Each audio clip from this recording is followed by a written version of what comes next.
Assalamualaikum dan selamat sejahtera. Hari ni aku nak ajar korang buat tutorial buat blur pada background. Okay, ni gambar original, tak ada blur. Ni ada blur. Ada dua jenis blur. Satu blur macam ni, macam biasa. Satu lagi ada blur macam ni, dia ke tepi blur dia. Blur yang satu ni biasa ni, special ni, dia special sikit sebab sini blur tapi bahagian tepi kepala dia sini tak blur. Dekat sini pun sama, tepi dia sini tak blur. Ok, ada dua jenis blur.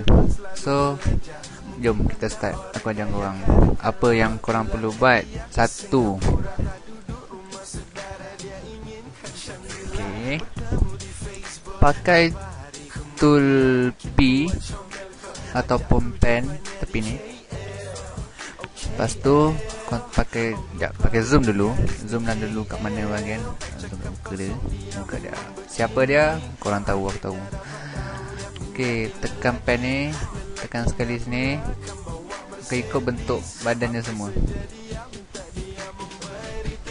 Kau ikut dia semua. Kalau korang nak cantik, korang buat betul-betul.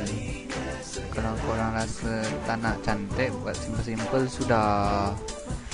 Kau buat macam ni sampai macam ni. Lepas tu dah sekali tidak macam ni, jadi satu line macam ni. Lepas tu tekan right click, make selection kosong. Ok, nanti dia jadi pilih ni tu. Lepas tu kau tekan tool L ataupun sini, ambil yang ni, polygonal lasso tool. Lepas tu kau tekan kotak yang bahagian ni, ketiga ni. Lepas tu kau tekan bahagian sini,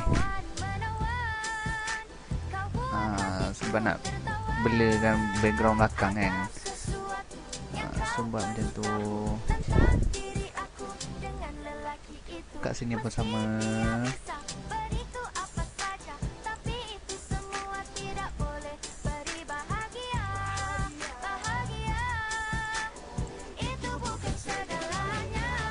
Okay, lepas tu CTRL C, new layer, CTRL V, paste. Ni kau dapat orang dia di situ. Okay, lepas tu apa korang kena buat, duplicate layer, CTRL J, duplicate layer. Ok, lepas tu start lah blur. Kalau korang nak blur macam biasa punya, filter, blur, tekan yang sini, blur. Lepas tu korang tekan dekat Gaussian blur. Ni korang setting lah dulu ni. Dia ada contoh sini, korang boleh tengok. So takkan korang nak guna macam ni kan, haruk lah. So guna sikit je, guna macam ni pun ok. 1.0 tu tekan ok. Lepas tu tepi-tepi kepala dia masih ada blur kan. So kalau nak hilangkan, tekan ni, add layer mask. Lepas tu tekan G, kau tukar ke gradient tool. Ni kau ambil hitam putih, tekan sini, ambil hitam putih sini.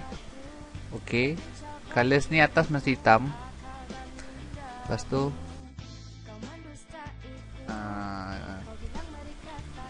sini tarik, dia tak ada blur kat situ. Ni ada blur, tarik tadi, tak ada blur kat sini. Nampak tak? Sini pun tak ada. Ok, siap. Lepas tu tekan browse, pilih size, ambil yang ni, tu size kau set kat kepala dia. Lepas tu tekan situ. Kan tak ada blur tepi dia. Kat kaki dia pun kalau nak buat boleh tak. Ok,